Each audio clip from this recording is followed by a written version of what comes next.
Hello, so I saw Across the Spiderverse and I have thoughts. Just the just the movie in general had just an amazing art style and animation. Like I enjoyed it and hyper fixated on like all of it. It's, like it, it it appeals to like artists and like graphic design part of my brain, which I approve definitely. And also, I'm going to pronounce this character's original name wrong, so I'm just gonna say Spiderman India because like there's a clip about Spider-Man India and Miles Morales having like tea, and when Miles calls it Thai tea, he goes, Spider-Man India goes, what did you just say?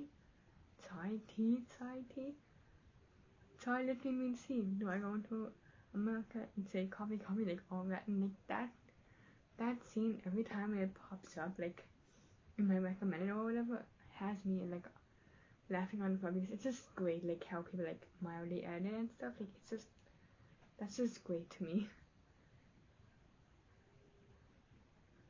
But yeah, and like him and like Harvey, like the friendship and stuff, like is just around Tumblr like constantly, and just like I appreciate it because I totally see it. Like I wouldn't be surprised if the internet ships them. I just feel like that's there personally.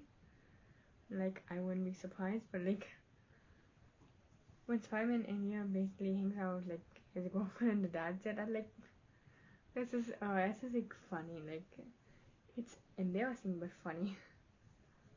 But yeah, I I heard on Tumblr that there was a theory about Spider-Gwen basically being trans, but I got no sort of inclination of that when I saw the movie. Like people thought, oh, her dad was not in acceptance of that. No, I honestly think he was more like in denial about his daughter being Spider-Gwen. I feel like because of just everything that's happened in that universe of Peter Parker basically being dead, and just I just feel like the dad was just in denial. But in the end, he kind of like supports her. Like I just like he literally lost his job over that, and just oh my god, like he basically quit. So like the canon event that normally happens when someone basically becomes captain, that didn't happen for Spider-Gwen's dad because he quit. So that means he technically broke the canon, and that was fine. So throughout the movie, Miguel basically makes like breaking the whole canon of them. It's like if you apparently change like breaks it or something, but like he made a big deal about anyone changing like the canon, and like if that's so true of Jurassic events supposedly happened, then why did nothing really happen when Spider-Gwen's dad basically quit from being a police officer, which basically made him not become captain? Like nothing seemed to have happened, so Miguel was clearly wrong, it seems. So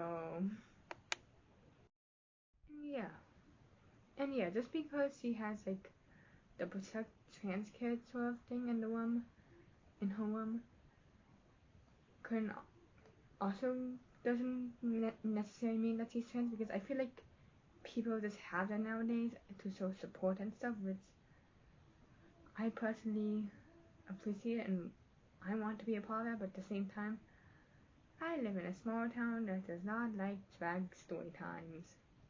Yeah, that, yeah. Like, there was literally apparently a protest about that. There was just so many rude emails and like, yeah, it just didn't happen. So,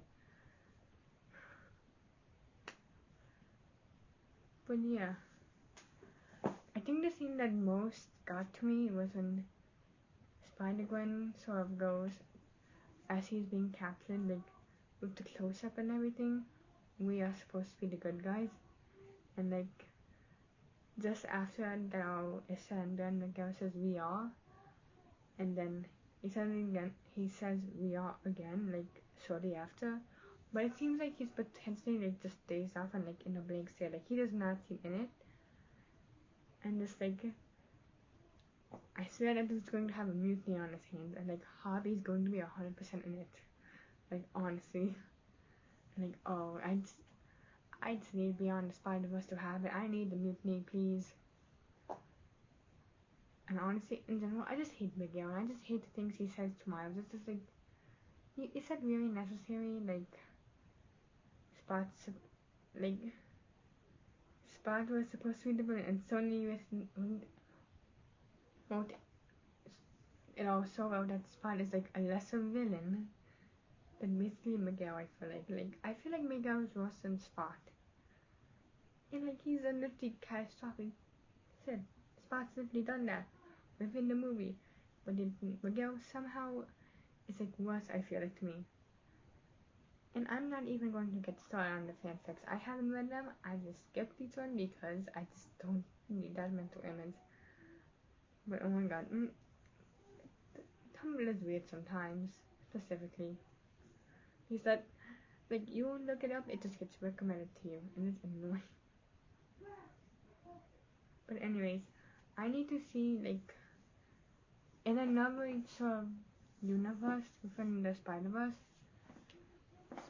Miles Morales is apparently a villain named the Prowler, and when Miles Morales, who is Spider-Man, and Miles Morales, who is the Prowler, meet, that's like an annoying cliffhanger for me, and I just need to see how that plays out. I need to see Miles Prowler, that's what I'm just gonna say for the sake of clarity. Miles Prowler get his ass whipped by every spider person in the Spider-Verse that's against Miguel. That's all I just want to see. Like, oh, that dude's definitely getting his ass kicked. That's definitely, like, gonna happen, and I'm just gonna laugh, like, oh my god. And to see Uncle, he was sort of the villain in, like, the first movie. But still, for the turn like that, it's weird, in the bizarre turn of events, and I'm intrigued. But, yeah. That's pretty much my thoughts for Across the Spider-Verse. Can't wait for Beyond the Spider-Verse. I'm kind of sad that this is only gonna be a a trilogy. Like, I kind of want more, but I completely understand why they're at the same time. So, yeah. And just, I apparently one of the scenes, by the way, took like years to animate. I think it's like the Spider-Verse, like all the Spideys in the Spider-Verse trying to catch Miles. I think that scene took like the longest to make. What I heard. But yeah. Please go support your local theater. Stream Across the Spiderverse because it's about pretty much out of theaters at this point, maybe. So yeah.